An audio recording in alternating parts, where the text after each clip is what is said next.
Kalau aku bisa ubah satu hal dari pendidikan di sekolah aku, mungkin cara guru membeda-bedakan satu siswa di antara siswa yang lain. Kadang guru di sekolahku tuh mereka maunya sesuka hati mereka aja. Jadi kayak bukannya mereka menuntun murid menjadi murid pintar, tapi malah mereka itu maunya murid yang mengikuti kemauannya mereka begitu.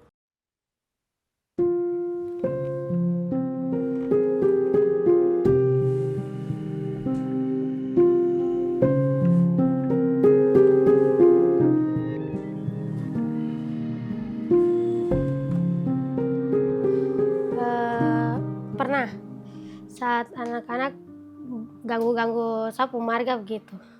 Untuk rasa tidak nyaman saat aku berpendidikan, sering terjadi. Kalau ngerasa resah di lingkungan pendidikan tuh, aku lebih resahnya cara sistem pengajaran gurunya aja sih. Contoh, terkadang kalau saat aku ingin belajar, terus diberikan kesempatan oleh guru untuk bertanya, terkadang teman-teman aku lihat aku itu sinis, kayak iri gitu.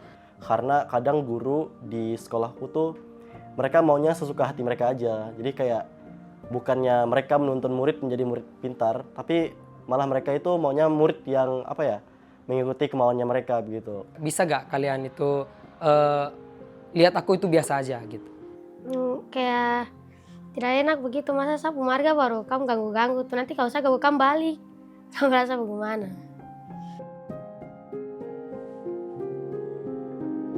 Kalau ngerasa putus asa nggak pernah Kak, karena saya harus yakin di setiap ada cobaan pasti akan ada hasil yang memuaskan nanti. Rasa kayak, saya ke sekolah juga buat apa? Percuma pergi ke sekolah juga dong ganggu-ganggu saya, lebih baik saya tinggal sudah. Tapi saya ingat juga kalau masa depan ini masih panjang, jadi saya tetap sekolah sampai sekarang. Kalau aku bisa ubah satu hal dari pendidikan di sekolah aku, mungkin cara guru membeda-bedakan satu siswa di antara siswa yang lain. Ingin bilang gini, Bu Guru, ketong ini juga, ketong tidak bisa, kalau kamu gitu, kamu marah-marah ketong begitu, ketong tidak bisa bahas kamu apa-apa, jadi tolong kamu bikin ketong baik-baik, Kak. Saya harus pengen mengubah cara sistem pengajaran kembali ke kurikulum yang udah pernah kita rasain, yaitu KTSP, yang dimana itu sangat-sangat worth it. Bahkan saya harus ngerasain sendiri ilmu-ilmu yang bahkan dari SD dulu masih saya ingat sampai sekarang. Memang beberapa dari kami ada yang bisa, ada yang tidak bisa. Tapi bisakah guru-guru memandang kami semua itu sama tanpa membeda-bedakan kami? Terkadang pada saat pembagian kelas, orang-orang, anak-anak yang pintar akan dikumpulkan menjadi satu, anak-anak yang kurang dikumpulkan menjadi satu. Bisakah kami disetarakan begitu, tanpa ada diskriminasi? Aku sukanya pakai sosmed Instagram, TikTok, sama YouTube. Instagram, YouTube, Facebook juga main. Menurut saya sama berkomunikasi lagi, sama orang yang jarak lebih jauh dari ketong begitu. Menurut saya, sosial media sangat banyak manfaatnya untuk saya. Bisa jadi portofolio untuk saya. Orang bisa tahu kelebihannya saya. Tergantung perspektif masing-masing sih Kak. Tapi kalau menurut saya itu lebih banyak positifnya sih. Sosial media ini kebanyakan itu baiknya. Banyak sekali manfaat dari sosial media. Bisa pakai untuk belajar, anak-anak bisa pakai untuk mencari jati diri mereka melalui sosial media juga bisa. Kegiatan-kegiatan hobi selus yang bermanfaat bagi orang lain, dan itu kalau menurut selus cukup mengedukasi teman-teman selus yang dari luar sana buat melakukan kegiatan positif gitu. Tapi sayangnya, kemudahan untuk diakses oleh anak-anak, terkadang sosial media ini dipakai untuk hal yang tidak baik. Contohnya adalah pornografi. Itu hal yang sangat tidak baik. Jadi menurut saya, apakah sosial media ini bermanfaat atau tidak? Bermanfaat, tapi siapa yang menggunakannya? Begitu. Kalau idealnya sosial media itu digunakan untuk kita mencari tahu informasi yang emang berguna buat kita, untuk kita memposting kegemaran dan kesenangan kita yang positif tentunya. Menurut saya, teman-teman sebaya saya menggunakan sosial media yang ideal itu, mereka menggunakannya untuk mencari jati diri, belajar, mendapatkan hal-hal baru, mendapatkan informasi, mendapatkan banyak hal-hal yang positif. Bukan mencari hal-hal yang tidak penting untuk mereka. Lebih banyak buat konten. dan melihat konten sesuai kesukaan saya. Karena kalau di lingkungan Selus tuh anak-anaknya apa ya, sering ngelakuin hal-hal yang kayak salah pergaulan aja gitu, sering kayak merokok, mabuk-mabukan segala macam. Sapu mama kan deh ini ketua pengasuh di kampung di gereja.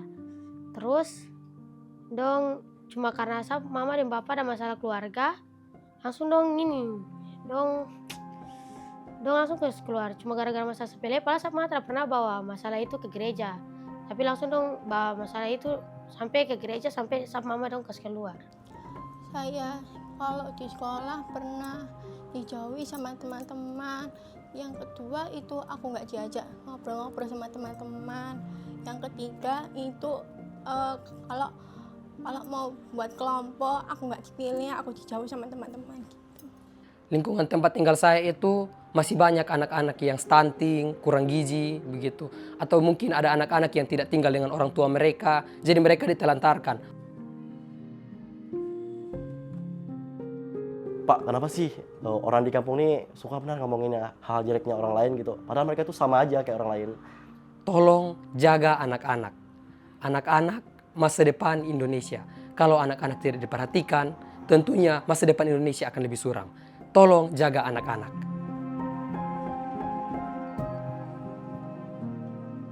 Karena saya disabilitas, semoga teman-teman disabilitas di seluruh Indonesia mendapatkan akses informasi yang benar dan setara dengan teman-teman reguler.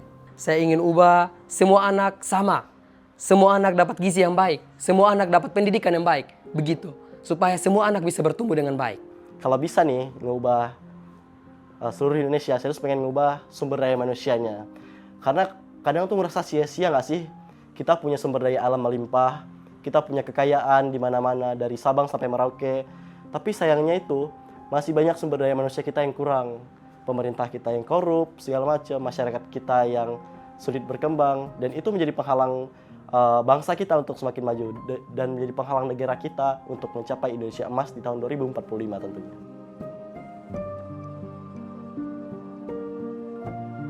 Saya ingin sampaikan kepada pemerintah tentang anak-anak yang kurang mampu boleh diberikan bantuan berupa materi maupun sekolah gratis.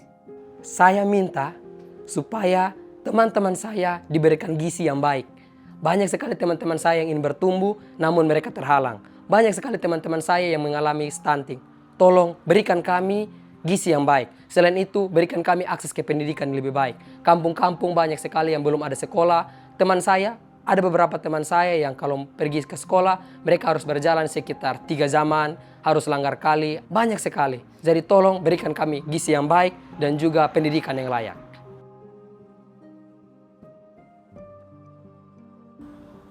Untuk anak-anak disabilitas Indonesia, dijadikan kekuranganmu menjadi kelebihanmu. Aku harap kalian nggak akan mudah terbawa alur oleh media sosial dan hal-hal negatif lainnya.